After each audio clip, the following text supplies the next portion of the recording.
no los misiles, no los radares, el cerebro, el lugar donde comienzan las órdenes, donde un general levanta el teléfono y decide quién vive, quién muere, qué se lanza a continuación. Esa sala ya no existe. Y cuando el cerebro de un ejército desaparece en una sola noche, las manos no dejan de moverse, simplemente dejan de saber dónde golpear. En algún lugar de Teherán, en este momento, alguien está esperando una orden que nunca llegará. Bienvenidos a Siege Report. Ahora bien, si eres alguien que ha vivido lo suficiente en la historia como para saber que la verdadera historia nunca está en el titular, sino en los detalles debajo de él, entonces toma asiento porque este es tu tipo de canal. Y si tienes un segundo libre, considera darle clic a ese botón de suscribirse. Piénsalo como guardar el número de un buen vecino junto al teléfono. No llamas todos los días, pero cuando algo importante sucede, te alegra tenerlo. Una cosa más antes de comenzar. Cuéntanos en los comentarios desde qué parte del mundo nos estás viendo esta noche. Durante 8 días, el patrón fue familiar. Los ataques estadounidenses golpearon la costa de Irán, golpearon lanchas de ataque rápido, golpearon estaciones de radar que vigilaban el estrecho de Hormuz. Fue constante, pero limitado. Luego, en la noche, aclara la garganta del 15 de julio, ese patrón se rompió. Alrededor de las 9:00 de la noche, hora del este, Estados Unidos y el Comando Central lanzaron una nueva oleada de ataques. Esta vez los objetivos fueron diferentes: centros de mando, sitios de almacenamiento de misiles, los edificios donde los generales iraníes planean su próximo movimiento. Esto ya no se trataba de equipo estacionado en una costa, se trataba de la maquinaria que dirige la guerra misma. Los centros de mando importan por una razón simple: es allí donde ocurren las decisiones. Cuando Irán quiere disparar un misil contra un país vecino, la orden comienza ahí.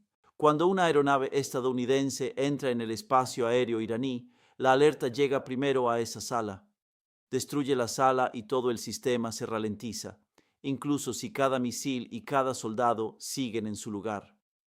Las imágenes de Teherán esa noche mostraron una de las explosiones más grandes registradas desde que comenzó el conflicto. Para las 4:00 de la madrugada, hora local, siguieron más explosiones. Esta vez, los ataques no se limitaron al sur del país, llegaron a la capital misma. La escala de la operación también se expandió. Los reportes señalaron la participación de cazas F-35 y F-18 junto con aeronaves de ataque F-15E.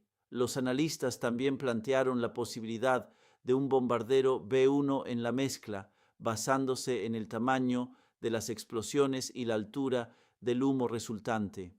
El B-1 puede transportar una carga pesada de misiles de largo alcance lanzados desde fuera del espacio aéreo iraní, así que la aeronave misma nunca tiene que entrar en la zona de peligro. Este detalle importa. Significa que Estados Unidos ya no necesita volar directamente sobre Teherán para atacar su estructura de mando. Un misil puede lanzarse desde cientos de millas de distancia, guiarse por sí mismo hasta el objetivo y golpear antes de que nadie en el suelo sepa siquiera que una aeronave estuvo involucrada. Junto con los edificios, también fueron golpeados los sistemas de defensa aérea dentro de la capital.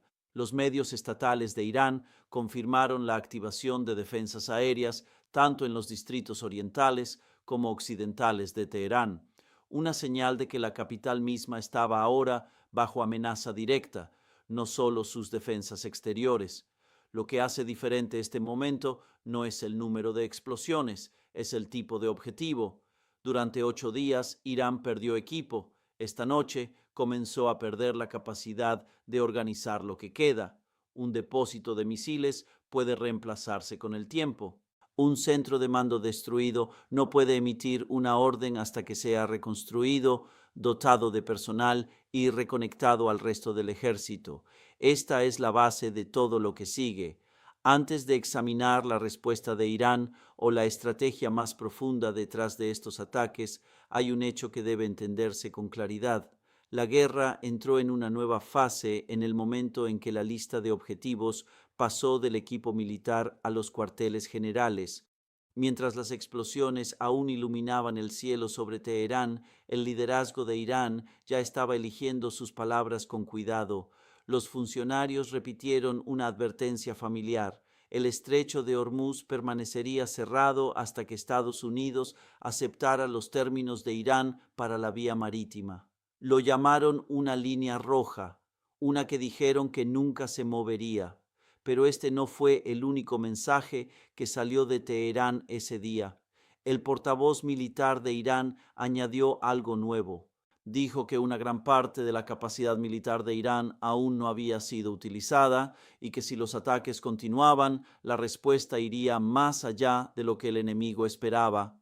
Fue una advertencia diseñada para sonar poderosa. Sin embargo, llegó solo horas después de que los reportes sugirieran que una porción significativa del almacenamiento de misiles balísticos de Irán ya había sido destruida en los ataques anteriores. Al mismo tiempo, el comandante más alto del CSHR de Irán hizo su propia declaración, diciendo que los enemigos llevarían a la tumba su deseo de la rendición de Irán, un lenguaje fuerte destinado a mostrar determinación, pero el lenguaje fuerte es a menudo a lo que recurre un gobierno cuando sus opciones comienzan a reducirse. Luego llegó un movimiento que no coincidía con el tono de todo lo demás. Irán liberó a Dina Kari, una ciudadana estadounidense que había sido detenida injustamente. Los funcionarios lo describieron como un gesto de buena voluntad. Aquí es donde la historia se vuelve genuinamente interesante. En el mismo periodo de 24 horas, Irán amenazaba con abrir nuevos frentes en el conflicto, se negaba a negociar sobre el estrecho de Hormuz y disparaba misiles hacia países vecinos. Sin embargo, también liberó a un prisionero estadounidense, un acto típicamente destinado a abrir la puerta a las conversaciones, no a cerrarla. Esto no es confusión, es estrategia, pero una estrategia bajo una tensión visible. Irán parece estar corriendo dos vías al mismo tiempo. Una vía usa amenazas militares y ataques de grupos aliados para aplicar presión y preservar la apariencia de fortaleza. La otra vía usa pequeños gestos diplomáticos, como la liberación de un prisionero, para mantener vivo un posible canal de negociación a través de intermediarios como Omán. Los gobiernos que manejan dobles vías como esta dependen de una cosa por encima de todo: el control. Necesitan calibrar exactamente cuánta presión aplicar y exactamente cuándo aflojar, para que la vía militar no abrume a la diplomática. Ese tipo de calibración requiere centros de mando claros y funcionales, los mismos centros de mando que acababan de ser atacados la noche anterior. Por eso las declaraciones públicas de Irán, leídas con atención, no suenan como las de un gobierno ejecutando un plan, suenan como las de un gobierno tratando de sostener dos mensajes opuestos mientras la infraestructura necesaria para manejar ese equilibrio está siendo activamente desmantelada. Las amenazas pueden seguir siendo reales, los misiles pueden seguir estando ahí, pero una amenaza solo tiene peso si el sistema detrás de ella puede actuar sobre ella de manera coordinada, y esa es precisamente la pregunta que enfrenta ahora el liderazgo de Irán, si la maquinaria necesaria para respaldar sus propias palabras sigue en pie detrás de ellas. Para entender por qué esta etapa del conflicto se siente diferente, ayuda a mirar más allá de las explosiones y examinar cómo se están llevando a cabo realmente los ataques. El método importa tanto como el objetivo. El poder aéreo estadounidense moderno no siempre requiere que un caza vuele directamente sobre su objetivo. Un arma central en esta campaña es un misil de largo alcance lanzado a distancia, capaz de recorrer más de 500 millas náuticas antes de llegar a su destino. Esto significa que una aeronave puede soltar el arma mientras todavía está bien fuera del alcance de las defensas aéreas en funcionamiento y luego alejarse mientras el misil continúa por sí solo hacia el objetivo. Para cuando el ataque llega, la aeronave que lo lanzó puede que ya esté lejos del peligro. Esto cambia todo el cálculo de riesgo para Estados Unidos. En décadas anteriores, atacar un objetivo en las profundidades de Irán habría significado enviar pilotos directamente a un espacio aéreo disputado, más allá de sistemas de radar y baterías de defensa aérea. Ahora, un bombardero puede soltar sus armas desde una distancia segura y el misil mismo se convierte en lo único que tiene que sobrevivir el trayecto. El bombardero B-1 encaja bien en este papel.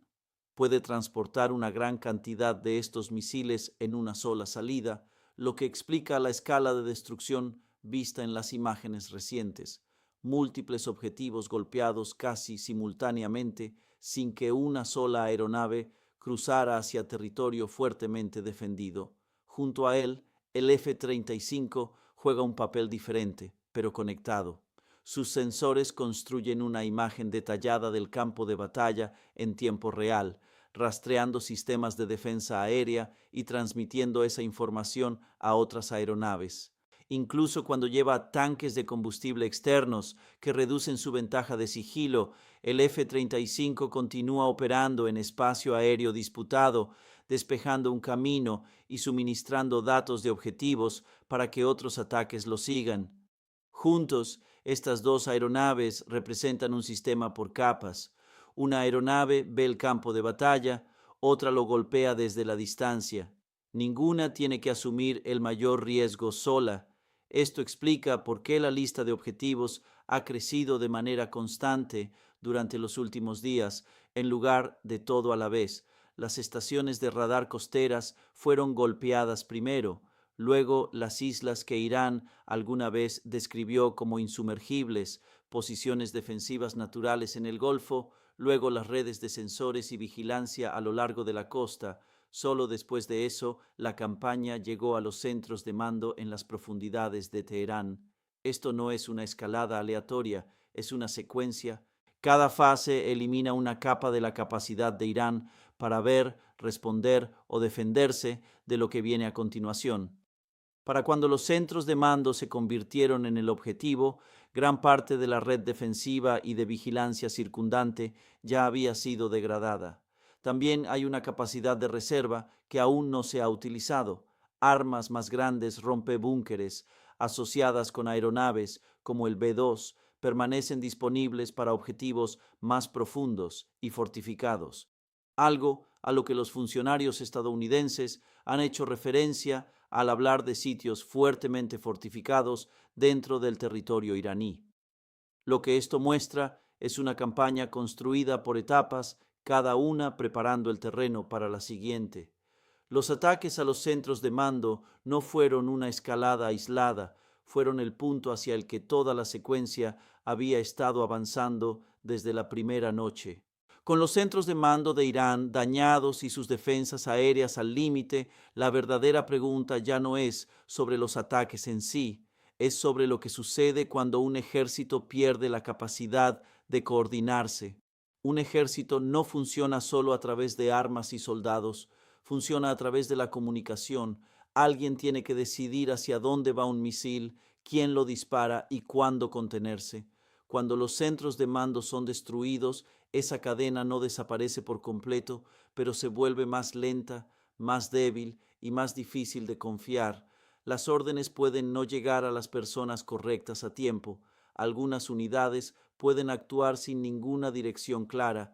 Esto crea un riesgo real de acción descoordinada. Irán no lucha solo. Respalda una red de grupos aliados en toda la región, fuerzas que a menudo dependen de la dirección de Teherán para decidir cuándo y dónde atacar. Si esa dirección se vuelve poco confiable, estos grupos pueden comenzar a actuar según su propio juicio, sin supervisión del gobierno central.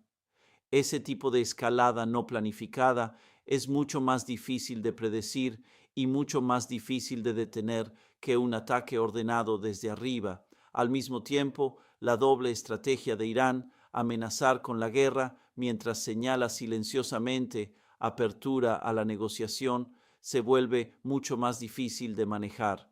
Equilibrar la presión militar Con el acercamiento diplomático requiere un control preciso, requiere saber exactamente hasta dónde presionar antes de retroceder.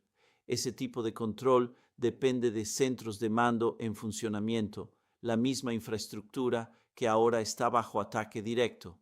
Los efectos ya se están extendiendo más allá de las fronteras de Irán. En Irak, todas las terminales de carga de petróleo crudo fueron cerradas después de que un dron atacara a un petrolero en una importante terminal de exportación, una instalación responsable de una gran parte de las exportaciones diarias de petróleo de Irak. Aunque ningún grupo se ha atribuido la responsabilidad de ese ataque, el momento coincide estrechamente con la disrupción más amplia en toda la región. A esto se suma el bloqueo cerca de la principal isla de exportación de petróleo de Irán y una desaceleración en el tráfico a través del estrecho de Hormuz, y comienza a formarse una imagen clara. El flujo de petróleo regional está siendo afectado en múltiples frentes a la vez, no solo dentro de Irán. Para quienes toman decisiones y observan este conflicto, el patrón de los últimos 8 días cuenta su propia historia. Los ataques comenzaron en la costa, se movieron a las islas, luego a las redes de vigilancia y finalmente al corazón de la estructura de mando de Irán. Cada etapa se construyó sobre la anterior y cada etapa eliminó otra capa de la capacidad de Irán para responder de manera organizada. La pregunta abierta ahora es: ¿qué hace un régimen cuando todavía puede luchar, pero ya no puede controlar completamente cómo se desarrolla esa lucha? La historia sugiere que ese periodo, la brecha entre tener armas y tener la coordinación para usarlas sabiamente, es a menudo cuando los conflictos se vuelven más impredecibles. Si esto conduce a una guerra regional más amplia, a una respuesta iraní fracturada y desigual, o eventualmente a un regreso a la mesa de negociaciones, puede depender menos de cuántas armas le quedan a Irán y más de si todavía puede comunicarse para usarlas en absoluto.